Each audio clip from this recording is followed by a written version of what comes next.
ASEAN merupakan singkatan dari Association of Southeast Asian Nations.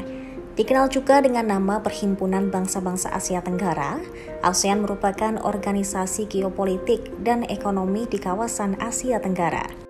Sebelum ASEAN sebesar sekarang, ternyata organisasi ini dipelopori oleh 5 negara termasuk Indonesia.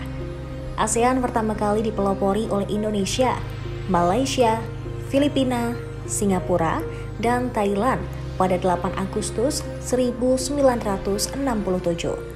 Kini sudah ada 10 negara dalam keanggotaan ASEAN dengan bergabungnya Brunei Darussalam, Vietnam, Laos, Myanmar, Kamboja, dan yang terakhir adalah Timor Leste. Kelima negara pendiri sengaja membentuk organisasi ini untuk meningkatkan pertumbuhan ekonomi, kemajuan sosial, dan pengembangan kebudayaan negara-negara anggotanya.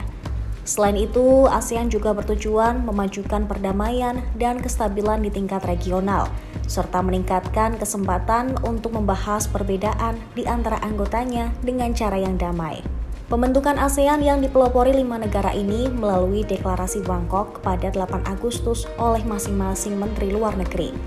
Mereka adalah Menlu Indonesia Adam Malik, Menlu Malaysia Tun Abdul Razak, Menlu Singapura S. Raja Ratnam, kemudian Menlu Thailand Tanat Koman, dan Menlu Filipina Narcisco Ramos. Deklarasi ASEAN adalah sebuah dokumen pendek dengan kata-kata yang sederhana yang hanya berisi 5 halaman. Secara garis besar, dokumen tersebut berisi maksud dan tujuan didirikannya ASEAN. Mulanya, gagasan berdirinya ASEAN muncul saat Thailand menjadi penengah rekonsiliasi antara Indonesia, Filipina, dan Malaysia atas perselisihan tertentu.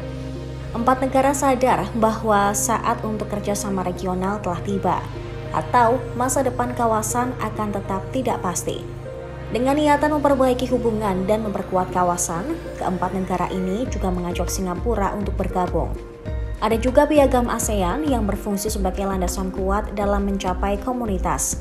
Piagam ASEAN menetapkan bahwa syarat masuk ASEAN setidaknya ada 4, yaitu lokasi geografis suatu negara berada di Asia Tenggara, mendapatkan pengakuan oleh negara lain, menyetujui untuk terikat dan mematuhi ketentuan piagam ASEAN, dan kemampuan serta kemauan untuk melaksanakan kewajiban keanggotaan. Pada KTT ASEAN sebelumnya di Phnom Penh, November 2022, secara prinsip telah disetujui masuknya Timor Leste menjadi anggota ASEAN ke-11. Ada 3 alasan di balik upaya Timor Leste menjadi anggota ASEAN, yaitu rekonsiliasi, kesetaraan, dan bahwa kerjasama adalah yang utama.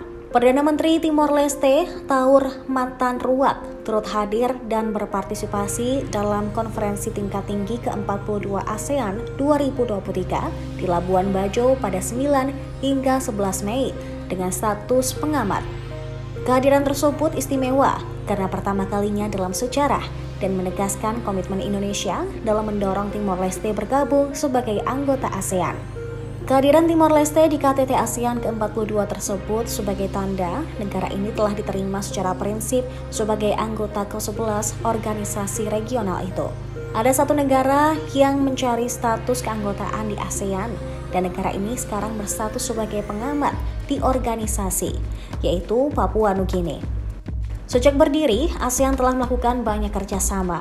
Salah satunya adalah kolaborasi dengan 3 negara lain, yaitu Jepang, Republik Rakyat Tiongkok, dan Korea Selatan. Kerjasama ini dikenal dengan nama ASEAN Plus 3.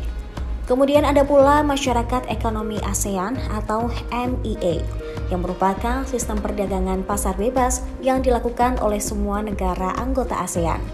MEA didirikan pada 2015 dan bertujuan untuk menjadikan ASEAN sebagai pasar tunggal dan basis produksi di mana terjadi arus barang, jasa, investasi, dan tenaga terampil yang bebas serta aliran modal yang lebih bebas. Terima kasih sudah nonton. Jangan lupa like, subscribe, dan share ya.